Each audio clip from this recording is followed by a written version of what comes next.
నా పేరు దాసరి హనుమంతరావు. చిలకలూరుపేట మండలం, మురిగిపూడి గ్రామం, పల్నాడు జిల్లా. నేను మామూలుగా డ్రైవర్ని.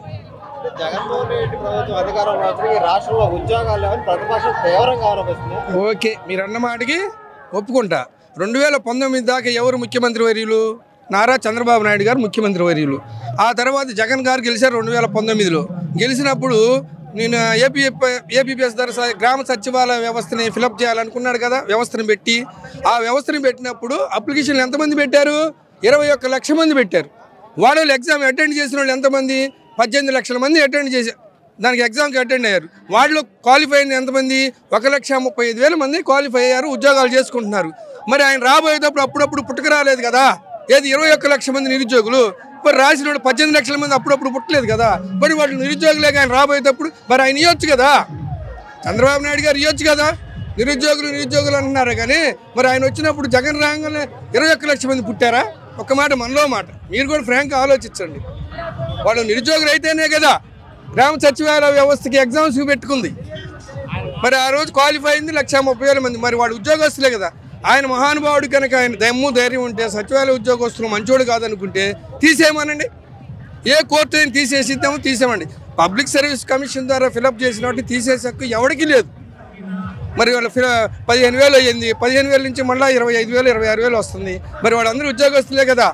మరి సచివాలయం నుంచి ఏ కార్యక్రమం, క్యాస్ట్, ఇన్కమ్, డెత్ సర్టిఫికేట్ పోవాలంటే ఒకప్పుడు ఎంత ఇబ్బంది పడ్డాము. అలాంటిది అది లేదు కదా. ఇలా గ్రామంలోనే పెట్టుకుంటున్నారు, ఎమ్మటి ఇచ్చేస్తున్నారు. 21 రోజులు అప్లై చేసుకుంటున్నారు, ఇచ్చేస్తున్నారు. మరి ఎవరైనా ఇబ్బంది పడుతున్నారా? ప్రభుత్వ పథకాలు ఉన్నాయి, వాళ్ళ డబ్బు దోసి వీళ్ళ డబ్బు దోసి అన్నాడు. పథకం అంటే ఏంది? ప్రతి ఒక్కరికి వర్తించేది పథకం. ఆరోగ్యశ్రీ పథకం బట్టని, మరి అమ్మ ఒడికి పెట్టని, వీళ్ళందరూ పెట్టని. గతంలో వాళ్ళు ఏం చేశారు? అచ్చగా వాళ్ళకే ఇచ్చారు. ఎవరికి? తెలుగుదేశం అనుకూలమైన వాళ్ళకే ఇచ్చారు పథకాలని. ఇవాళ అది లేదు. ఆ మహానుభావుడు రాజశేఖర రెడ్డి గారు పెట్టారు, ఆరోగ్యశ్రీ పెట్టారు. ఇప్పుడు నేను కిడ్నీలో రాళ్ళు తీసి ఎంచుకున్నాను 2 సార్లు. మా అమ్మగారికి లలిత హాస్పిటల్లో 18 రోజులు ఉన్నాను, గుండె స్టెంట్ వేయించుకొని. మరి నీ కరోనా పాయింట్లో లలితలో 13 రోజులు ఉన్నా. మరి ఆ పథకం ఉండబట్టేగా నాలాంటి వాళ్ళు ఎంతమందో ఉన్నారు ఆరోగ్యశ్రీలో. అదే వాళ్ళు అనుకో, ఏమంటే మీరు రండి అని పెట్టాలి. ఏముంది? ఆధార్ కార్డు, రేషన్ కార్డు ఉంటే పోతున్నారు హాస్పిటల్కి. మరి అమ్మఒడి వస్తుంది. ఆ కులం ఈ కులం లేదు. అర్హత ఉన్నోడు మొత్తానికి ఇచ్చారు అమ్మఒడి. ఇంటర్ దాకా ఇస్తున్నాడు అమ్మఒడి 15,000 కాడికి.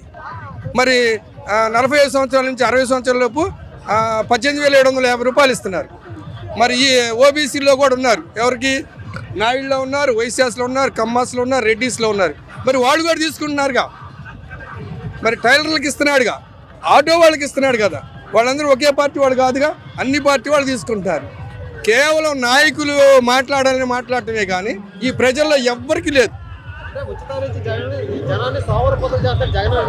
ఉచితాలు ఇచ్చంటే ఇప్పుడు గతంలో మేము చదువుకునేటప్పుడు బళ్ళో కూర్చుంటానికి సరిగా ప్లేస్ లేదు, మట్టిలో కూర్చున్నాం. ఎప్పుడు 75 ఆ ప్రాంతంలో. మరి వాళ్ళ పరిస్థితి చూడిపో, పలకలు పగిలాయి. ఇలా బ్యాగులు, షూ, టై, బుక్స్ మొత్తం ఇచ్చాడు బళ్ళోనే. మరి భోజనం పెట్టారు, గతంలో కూడా పెట్టారు, ఇప్పుడు పెట్టారు. ఇవాళ ఉన్న భోజనం రేపు లేదు, రేపున్న భోజనం ఎన్నింటి లేదు. ఆ బట్టిన వారం రోజులు అన్ని రకాల భోజనాలు పెట్టాడు. ఇలాంటి మహానుభావుడు కావాలని కోరుకుంటారు కానీ ఆయన ఏం పెట్టకుండా తోకలు కట్ చేసేవాళ్ళు మనకెందుకు? ఏమన్నండి, అతను అనకూడదు, మనం ఆ స్థాయి మంది కాదు. అతను ఏదో దొడ్డిదారిని వచ్చి మంత్రి అయినోడే కానీ డైరెక్ట్గా గెలిచి ఎమ్మెల్యేగా ఉన్నవాడు కనుక మంత్రి అయితే మాట్లాడిన ఒక అర్హత ఉంటుంది. విడిగా నాబోటుడు మాట్లాడి ఎలా ఉంటుంది? అర్హత లేని మనిషి కదా. ఒక సీఎం కొడుకు అయ్యి ఉండి ఒక ఎమ్మెల్యే కూడా గెలవలేని మనిషి ఆయన. అలాంటి మనిషి మాట్లాడితే మనం ఏమి విందాం? అది కష్ట సుఖాలు తెలిసేది ఎమ్మెల్యేగా నిలబడి గెలిచినోడికి తెలిసింది, అంతేగాని ఎవరికి లేదు. ఇలాంటి మహానుభావుడు ఈ పథకాలు అందరికీ కావాలా, పార్టీలకి అతీతంగా అందరికీ ఈ పథకాలు ఇస్తే కలకాలం ఉంటాడని మా ఆకాంక్ష, ఉండాలని కూడా మేము అందరం కోరుకున్నాం. జై జగన్. ఏమండి, ఇప్పుడు ఈ పోర్టులు కడుతున్నారు, మరి మెడికల్ కాలేజీలు 16-17 కట్టారు. మీకు తెలియదు కాదు, నేనంటే ఇక్కడ ఉండేవాళ్ళం. ఈ కాలేజీల్లో మరి పిల్లలు చదువుకోవడానికి ఉన్నారా? బోధన చెప్పేవాళ్ళు సిబ్బంది ఉన్నారా? మరి వాళ్ళందరికీ ఉద్యోగస్తులే కదా. వాళ్ళందరూ ఉద్యోగస్తులా కాదా చెప్పండి. ఇప్పుడు ఈ పట్టణాలు పడుతున్నాయి, ఒక ఫ్యాక్టరీ కడుతున్నారండి. ఇక్కడ మన కృష్ణపట్నం రేవు ఉంది, నిజాంపట్నం రేవు ఉంది. మరి వాటిని నమ్ముకున్న వాళ్ళకి అక్కడ వ్యాపారాలు వస్తాయి కదా, 10 మంది బతుకుతారా లేదా? మరి అది కూడా ఉద్యోగ సమస్య కదా, ఉన్న ఉద్యోగాలు వచ్చినట్టే కదా. చెప్పండి మీరే. జగన్మోహన్ రెడ్డి గారు సింగిల్గా వస్తున్నారు, బీజేపీ జనసేన టీడీపీ కలిసి వస్తుంది. రాబోయే ఎలక్షన్ ఎలా ఉండబోతుంది? ఏమండి, వీళ్ళు ఎంతమంది పోటీ చేసినా నిజాయితీ గల నాయకుడు గెలుస్తాడు జగన్ గారు. వీళ్ళందరూ వేస్ట్. వీళ్ళు ఎప్పుడైతే సీట్లు పంచుకున్నారో మీరు దేశం మీద చూస్తూనే ఉన్నారు. ఏది 4 సీట్లు రాలి నాది మహానుభావులు 30 సీట్లు కోల్పోవాలి. ఎమ్మెల్యేలు, టీడీపీ ఎమ్మెల్యేలు 30 సీట్లు కోల్పోవాలి. అక్కడే మైనస్ అయిపోయింది. ఎంపీలు 7-8 మంది వాళ్ళు కోల్పోతారు. వాళ్ళందరూ కనిపెట్టుకుని ఉన్న వాళ్ళు కూడా నిరుత్సాహమే. కాదు ఏంటంటే మన జగన్మోహన్ రెడ్డి గారు నిన్ను అటు వాళ్ళని ఇటు మార్చాడు. వాళ్ళే సెటరేట్ అయిపోతుంది, ఇంక ఇబ్బంది లేదు. అంటే 2014 కాంగ్రెస్ మళ్ళీ రిపీట్ అయితే పవన్ కళ్యాణ్ అండి. అసలు జరిగే పని కాదండి. ఇంకోటి సార్, ఇంకొక విజన్ ఏంటంటే దివంగత నేత రాజశేఖర రెడ్డి గారు ఇచ్చిన మాట నిలబెట్టుకుంటాడు. జగన్మోహన్ రెడ్డి గారు కూడా పథకాలు పెట్టినప్పుడు ఫస్ట్ కానీ స్టార్ట్ చేసి ఆయన టైంలోపు పూర్తి చేశాడా లేదా? అమ్మఒడి కానివ్వండి, మన ఆడవాళ్ళకి డోక్రా వాళ్ళకి కానివ్వండి, మరి వివాహాలు కానీ, రైతు భరోసా కానివ్వండి, నిన్నగాక మొన్న ఇలాంటి మొత్తం ఆయన టైంలో పూర్తి చేశాడుగా. ఇంకోటి సార్, ఇంకోటి చెప్పాల్సింది ఏంటంటే వీళ్ళందరూ ఏదో ఇచ్చేస్తారు కలిసి అన్నాడు. వాళ్ళకి మైనస్ తప్ప ప్లస్ లేదు సార్. అది పవన్ కళ్యాణ్ అంటారు సొంత చెల్లికి తల్లికి న్యాయం చేయాలి, రాష్ట్రపతికి న్యాయం చేస్తారు సార్. ఇంకోటి గమ్మత్తు, నువ్వు అన్నమాట లాజిక్కే. కానీ వీళ్ళు ఏంటంటే ఫ్యామిలీ ఫస్ట్ కాడి నుంచి రాజశేఖర రెడ్డి గారైనా ప్రమాణ స్వీకారం చేసేటప్పుడే ఫ్యామిలీ ఉంటుంది, తర్వాత ఫ్యామిలీ రారండి. అదే పాలసీ వీళ్ళది. అంతేగాని ఇప్పుడు నేను ముఖ్యమంత్రి అయినప్పుడు వీళ్ళందరికీ పదవులు ఎందుకండి? ఆ పవర్ ఉంటుందా లేదా? వీళ్ళు కావాలని క్రియేట్ చేసుకోవటమే కానీ అంతకుమించి ఏం లేదు. తల్లిని బాగొట్టుకుంటాడా, చెల్లిని బాగొట్టుకుంటాడా, వాళ్ళు ఏదో వరక పెడతారని వీళ్ళు ఏదో పోవటమే కానీ అదంతా వేస్ట్ మ్యాటర్. వాళ్ళకి ఫస్ట్ కానీ పాలసీ చూసుకోండి.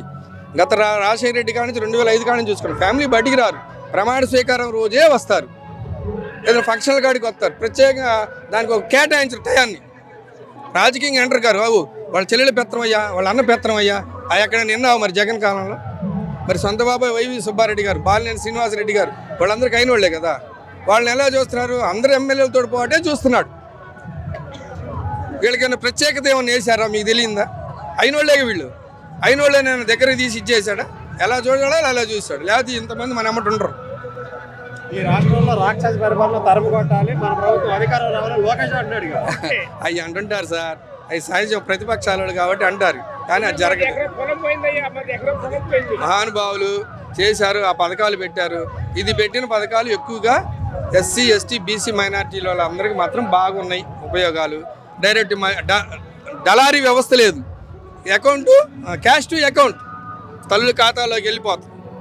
జగన్మోహన్ రెడ్డి అప్పులు చేసి పంచుతున్నాడు, రేపు అధికారంలోకి వస్తే సంపద సృష్టిస్తామన్నాడు చంద్రబాబు. ఏం సృష్టిస్తాడండి ఆయన? అప్పు ఇంత ఇచ్చిపోయాడు. అప్పు జగన్మోహన్ రెడ్డి గారికి ఇంత చేశాడు, ఇంత ఇచ్చిపోయాడా లేదా? ఫస్ట్ పాయింట్కి రండి. ఈ కొండ ఏమైనా పోయాడు? అప్పు క్లియర్ చేసి ఇక్కడ క్యాష్ ఉంచాడు అనుకోండి, క్రెడిట్ ఉన్నప్పుడు ఎందుకు అనుకునేవాళ్ళు? అనుకోరు.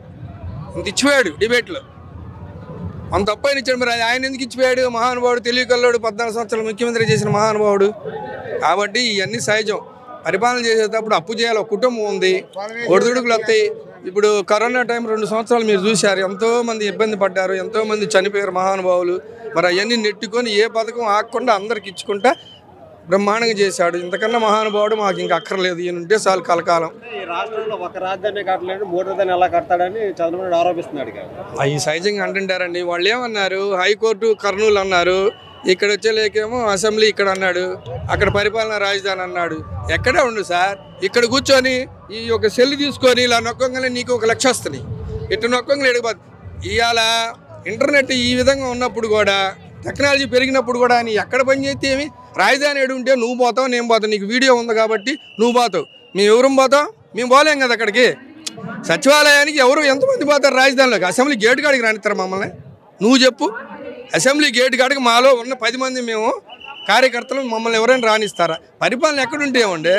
ఇప్పుడు ఇక్కడ కూర్చొని ఢిల్లీలో కొడుతున్నారు క్యాష్, నీకు కొట్టమంటే ట్రాన్స్ఫర్. అలాంటప్పుడు ఎక్కడుంటే ఏమండి రాజధాని? పరిశ్రమలు వస్తాయి, ఇక్కడ వస్తాయి, అక్కడ వస్తాయి. మన పిల్లలు పోతారు, చేసుకుంటారు. మన వాళ్ళు పోయి ఉన్నట్లా? అమెరికాలో ఉన్నట్లా? మరి అమెరికా ఎందుకు పోవాలా? ఆయన ఉన్నప్పుడు. నేను విజన్ అన్నాడు కదా, విజన్ అన్నోడు అమెరికా ఎందుకు పంపించాడు మన వాళ్ళని చెప్పండి. ఆ విజన్ ఉన్నప్పుడు ఇది చేయొచ్చు కదా. అది అలాంటిది ఏం లేదు గురుగారు. నెక్స్ట్ కూడా మన జగన్ ఇంకా 15-20 సంవత్సరాల దాకా తిరగలేదు. జై జగన్.